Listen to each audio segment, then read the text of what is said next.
Hi. ஆக்சுவலாக இந்த ஒரு ப்ராடக்ட் பர்ச்சேஸ் பண்ணியிருக்கேன். இது டே பிஃபோர் எஸ்டர்டே வந்தது. பட் இன்றைக்கி தான் இதுக்கு திறப்பு விழா பண்ணணும் இருக்கேன். நேற்றெல்லாம் பார்த்திங்கன்னா ரொம்ப ஆஃபீஸில் பிஸியாக இருந்தேன்னா, அதனால் சுத்தமாக என்னால் பண்ண முடியல. ஸோ அதனால் இன்றைக்கி தான் இதுக்கு திறப்பு விழா. என்ன ப்ராடக்ட் பார்க்கலாமா? ஆக்சுவலாக பார்த்திங்கன்னா எனக்கு லாஸ்ட்டு 8 மந்த்ஸாக 6 to 8 மந்த்ஸாக பார்த்திங்கன்னா ரொம்ப ஹேர் ஃபால் ஆகுது. நிறைய பண்ணுறேன், பட் எனக்கு டைம் கிடைக்கல. சரி அப்படின்னு சொல்லிட்டு நான் ஜஸ்ட்டு வீடியோ ஸ்க்ரோல் பண்ணும்போதே உங்களோட பேஜ் பார்த்தேன். சரி, மேஜிக்கல் ஹேர் ஆயில் அப்படின்னு சொல்லியிருக்காங்க. ரிவ்யூஸ் பார்த்திங்கன்னா நிறைய குட் ரிவ்யூஸ் இருந்தது.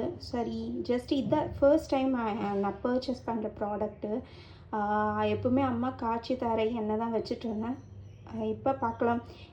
எனக்கு நான் யூஸ் பண்ணிவிட்டு இந்த ஆயில் எப்படி இருக்குதுன்னு. ஆல்மோஸ்ட் இது நல்லா தான் இருக்குது, பட் எனக்கு செட் ஆகிருக்கா இல்லையா அப்படின்றது நான் செக் பண்ணி உங்களுக்கு சொல்கிறேன். தேங்க்யூ, பாய்.